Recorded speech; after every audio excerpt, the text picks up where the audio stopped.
Good morning, everybody.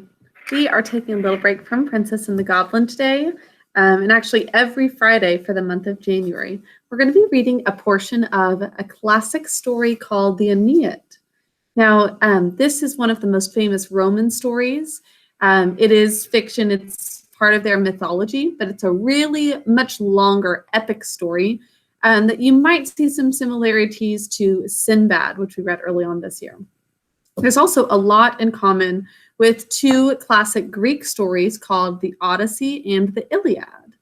So maybe in second grade you learned a little about some of these stories, but we're going to be reading this Roman epic story where we've got the hero of it, Aeneas. He is known for being, he really stands true to what he believes in, and he has this concern for order and duty. He'll do the right thing because it's the right thing to do. And it's not about him being the strongest or the smartest or the best in certain areas, but he's a very virtuous person who follows our honor code, and he does what's right. He has integrity. So we're going to start off actually in the Battle of Troy. So I'm going to read a little background. This gets into the story of the Iliad, which is the Greek story that this is really inspired by. And actually, the person who wrote this, it took him 11 years to write it, and he still wasn't very happy with it. But Augustus Caesar, he decided to still publish it afterwards, even though this man said, don't publish it. He said, it's not ready. It's not good enough for other people to read it. But Caesar Augustus thought it was really excellent, and it worked out pretty well because it's a classic Roman story that people have studied for thousands of years and enjoyed for thousands of years. So here's a little background on the story, specifically because if you were a Roman at the time reading this, especially if you were in the upper class, if you were in the patrician class, you would have known about the stories that these were based off of. But a lot of you don't. So here's a little background. Now, although the Aeneid opens in the middle of things, as was the custom in epic poetry, Aeneas's wanderings actually begin with the destruction of Troy by the Greeks. Now, Virgil, who is the author of this, his account of the terror and bloodshed that took place once the Trojan horse was brought into the city serves to show not only the savagery of the Greeks, but the concern that Aeneas had for his family and his people as well. The Romans traced their lineage to the people of Troy. And both Julius Caesar and Augustus Caesar claimed that they were descended from Aeneas himself. So Julius Caesar and Augustus Caesar both said that they were related to Aeneas, even though Aeneas is not a real person. And they say that they're connected to the Trojans, and you might have heard of the story, the Trojan horse. We're going to hear a little bit of that in this story. It was important then that the hero of this tale should embody qualities that showed hope upon the empire and upon the Caesars. Okay, so let's begin. Now the wooden horse had fooled the men of Troy, who had taken it into their city as a captured prize from their 10-year war with the Greeks. So there's this horse that was brought in that the Greeks, according to the story that this is connected to, they accepted, and they didn't realize there were soldiers hiding on the inside. And that's where we are starting.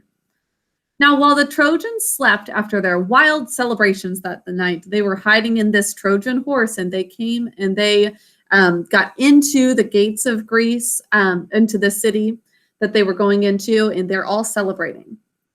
Now, while they slept after their wild celebrations that night, however, Sinon unlatched a secret door in the belly of the beast, and out came an armed band of Greek chiefs. Oh, I've got it mixed. It was bringing it to the Trojans. It's Greeks hiding inside. It was out came an armed band of Greek chiefs led by Ulysses, who's kind of a Sinbad in his own story of the Odyssey, who opened the city gates to the rest of their army, and the sack of Troy began with a vengeance. Soon the Greeks were setting fire to every home and temple in the city. The Greeks have invaded through this tricky Trojan horse, This is not true, but it is a very famous story. Now, soon the Greeks were setting fire to every home and temple in the city, kind of like the Vikings we are hearing about. They were slaughtering the sleeping and unsuspecting citizens. The city became filled with cries of horror, and the streets flowed with a crimson tide of blood. This is terrible. Very similar to the stories we're hearing of the Vikings. Now, all this while, Aeneas, who our story is named after, who was a handsome Trojan prince whose mother was the goddess Venus, he lay sleeping in his house, for it was in a less populated part of Troy, enclosed by a dense row of trees. It was not long, though, before the din of the slaughter reached his ears and awakened him from his sleep. Springing up from his bed, he quickly ascended to the roof of his house to see what was causing such commotion. This is the middle of the Greeks entering his city of Troy. Now, he stood there almost in shock, for he could see the flames rising from hundreds of buildings, and he could hear the shouts of men and the call of trumpets. I'm going to stand up. Move you over here.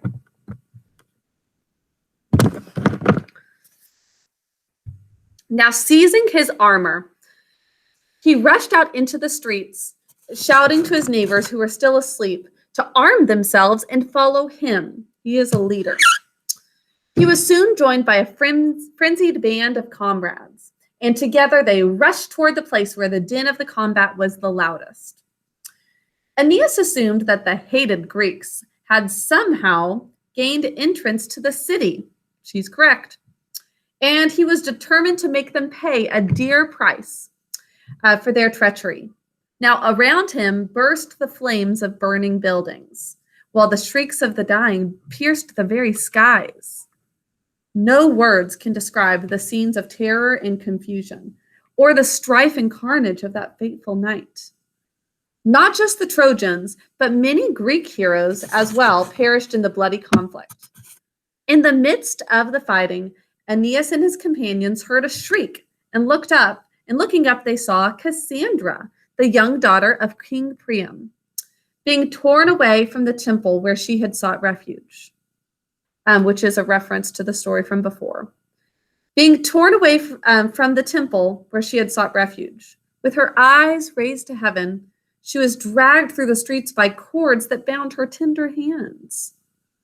Now Aeneas's thoughts turned to old King Priam himself and to Queen Hecuba, thinking of his Trojan king and queen.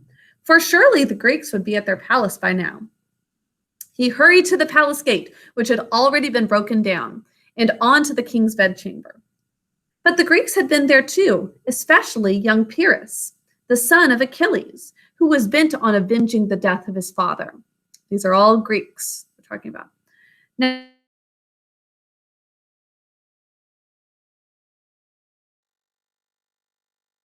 on the floor, and he was overcome with grief. They've killed the king and queen and a prince. Now he staggered to the balcony, tears streaming from his eyes, and he looked down on his burning city with darkest despair in his heart. It was hopeless to think that Troy could be saved now, and so Aeneas turned his thoughts to saving himself and his family.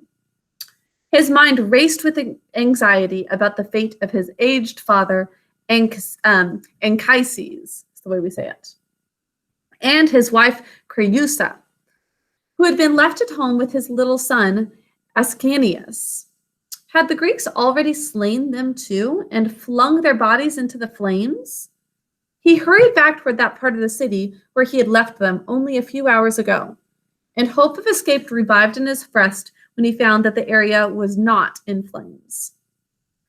As he crept through the streets, not wanting to attract the attention of any Greeks, he spied a female figure lurking in the shadow of an altar near which he had to pass. Coming nearer, he saw that it was Helen, famous Helen of Troy, the woman who'd been the cause of all of this strife and woes of his country, and who now hid in fear that the Trojans would take vengeance upon her. She was incredibly beautiful, and that's actually what started this war, because of jealousy and people fighting over her. Now, the flame of hatred rose within him. He's angry at her. And he said to himself, is it right that this woman should be carried back to Sparta as a queen and be waited upon by captured Trojan slaves? No. And though there is no honor in killing a woman, yet the sons of Troy must be avenged. And drawing his sword, he was about to rush upon her when all of a sudden in his path stood his mother, the goddess Venus, arrayed in glorious and heavenly splendor. Why, my son, are you so filled with rage? She asked. She said, taking him by the hand, think of your aged father and your loving wife and your little son, and fly to them before the Greeks can slay them or carry them away into captivity. So she says, your duty is to be a good husband and father. Don't worry about this woman, Helen. Focus on your own family. Now, as for Helen, it is not she, nor Paris, another person who is connected to that, fighting over her, that is to blame for the destruction of Troy. For the immortal gods had decreed that the city must fall.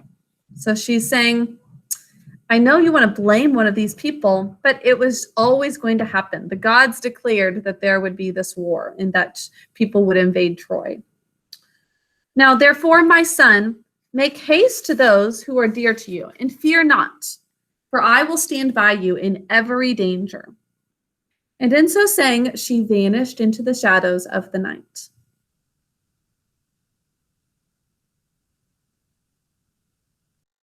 Ran through the crowded streets towards his home.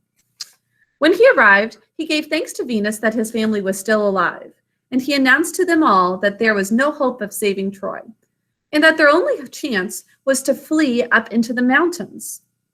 But Anchises, who was brokenhearted at the loss of his homeland and the destruction of his city, refused to flee, saying, you who are in the flower of your days, meaning you're young, you're in your youth, you may run if you choose, but I am old, and I will not attempt to save the little remnant of my life that remains.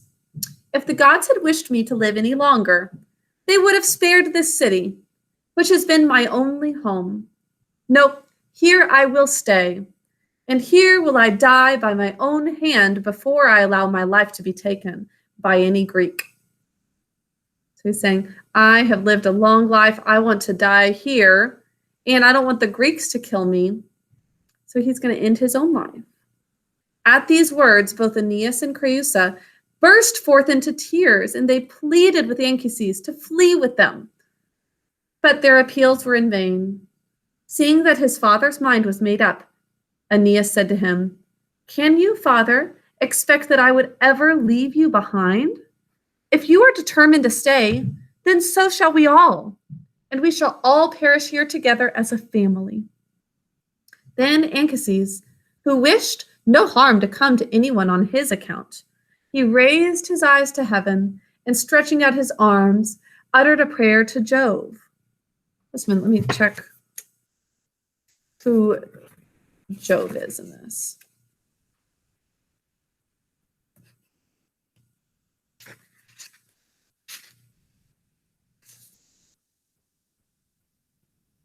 Same as Jupiter. Okay, yeah. So Jove, he raised his hands to Jove, who is the god of the gods, the king of the gods, and he asked him to send down some sign to show him what he ought to do. No sooner had he spoken than the roar of thunder was heard, and a star was seen to fall from its place in heaven and shoot through the darkness like a shaft of light, as though marking the pathway for where they would go. Now Anchises, seeing that it was the will of the gods that now he should actually leave the city, gave his consent, saying, delay no more. Whither you goest, I shall follow. For the gods must not be disobeyed. Meanwhile, the noise and uproar in the city was drawing nearer and nearer, and the light of burning buildings breaking out at new points showed that no time was to be lost. Anchises was too old to run, so Aeneas carried him upon his shoulders, his elderly father. And he held the hand of little Aeneas. Or let me review how to say that one. Oh, it doesn't say. And Creusa, his wife, followed close behind so that she would not lose the others in the darkness. He instructed his servants and the comrades he met to leave the city in different directions, so that one blocked gate would not prevent their escape, and to meet him at an odd, deserted temple that stood in the mountains, not far from Troy. Now, through the gloomy streets of the city, illuminated occasionally by flashes of light from the flames of burning houses, Aeneas and his family moved steadily toward the city gates. For a time, they seemed to escape all danger. But just as they neared the gates and began to think they were safe at last, a sound of rushing feet fell upon their ears and filled them with alarm. "Fly, fly, my son," yelled Anchises. "They are upon you, for I see their gleaming weapons as they rush to destroy us." Now Aeneas was terrified by the shouts and the uproar around him, and he became confused and hardly knew which way to proceed. But pressing forward, still with his father on his shoulders and his son in tow, he began to run, first this way, now that, wherever there seemed to be a chance of escape. Finally, he saw a small opening in the frantic mob of Trojans, with the Greeks behind them. And through it, he could see the open city gates. Gripping his son's hand hard, he dashed headlong through this gap, and he soon found himself outside the city, heading up into the mountains. Nor did he stop to look back either until he reached the meeting place he had designated, the old deserted temple.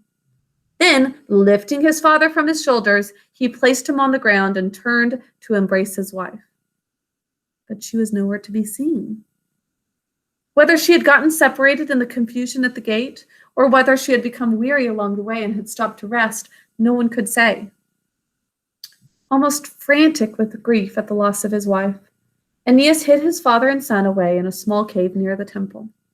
And, buckling on his armor, he hastened back to the city to search for his beloved Creusa.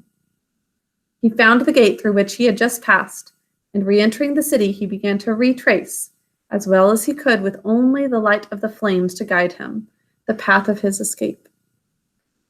On every side, a scene of horror met his eyes, and at times the sudden silence sent a chill into his heart. He tried to think of what Creusa would do when she found herself separated from him, and he decided that she would probably go back to their house and wait there for Aeneas to return. But when Aeneas did return, he found the house already enveloped in flames, its treasures strewn around the grounds. Nearby, he saw a long line of boys and women who had been taken captive and would from now on be Greek slaves. And he so feared that this fate had befallen his wife that he cried out, "Creusa, Creusa," many times, even though these cries turned the heads of the Greek soldiers who guarded the slaves. Just then, a miraculous thing happened, for an image of Creusa suddenly appeared, standing right in front of him. Aeneas knew it was not her mortal self, so it's not the real her, it's more like a ghost or her spirit. For the image was vast in size and had shadowy features, though its expression was calm and full of affection. He stood aghast, his hair almost on end, at this image of his wife, as this image of his wife said to him in a gentle voice, "My dearest husband, do not grieve or blame yourself for losing me. It was not the will of the gods that I should accompany you in your flight. You are destined to wander for many years over the land and the sea, and you will meet with many dangers and difficulties. But at last, you will reach a peaceful and happy home where the river Tiber flows softly through a fertile land, and there you will build a kingdom. Even now, a princess is waiting for you and will become your new bride. Weep not then for Creusa, but rejoice that I was not captured and carried away as a slave. I am now at peace, and so you must not lament my fate. Farewell, dear Aeneas, and always love our son Ascanius as you loved me." Now, with these words, the vision began to fade away and vanish into the air. So what did she tell him? Told him where to go, to the river Tiber, and they're going to find a home there. Now, that's something we learned at the very beginning of Roman history. And that he would remarry a princess, and that he needs to continue to take care of their son, even though she's gone now. Now, 3 times did Aeneas try to throw his arms around her neck, and 3 times did he grasp only vapor. It was just air. With a heavy heart, he turned and slowly made his way toward the gates of the city. Having made a second escape from Troy, he soon came to the cave where he had left Anchises' son. Now, however, he found gathered there a large number of companions, men, women, and children, who had come to join Aeneas and were glad to follow him wherever he might lead. They could see the flames of their city below them in the distance, and the morning star, the herald of the dawn, rising overhead. Aeneas uttered a prayer to Janus, the god of doorways, but also the god of beginning and endings. And all in the group understood that although the world of Troy had come to an end, they themselves were embarking upon a new beginning. And Aeneas led them deeper into the mountains where they could no longer see the flames of Troy, and here they camped and prepared for their journey. So, that is the beginning of the story of the Aeneid. We are going to once again be reading a little bit of this every Friday in the month of January. By the way, January comes from that god Janus, the god of beginning and end. Also, there's a little note at the bottom of this that says, the people who clean around doorways, janitors, actually comes from that as well. So the god of beginning and end, and it was the ending of this time of being in Troy, but it's really the beginning of Aeneas's time as he's transitioning into what will be Rome. So we're hearing about the ending of one civilization, but the beginning of another as he's leaving. So I hope you guys will enjoy this. Once again, it is a fictional story. There are some connections to Romulus and Remus. We'll find out later in the story, who also are fiction, that's just legend, but a lot of connections to things that we've been hearing about in our ancient Rome study that we just finished. Okay, I hope you all have a wonderful rest of your day. Happy Friday. Bye.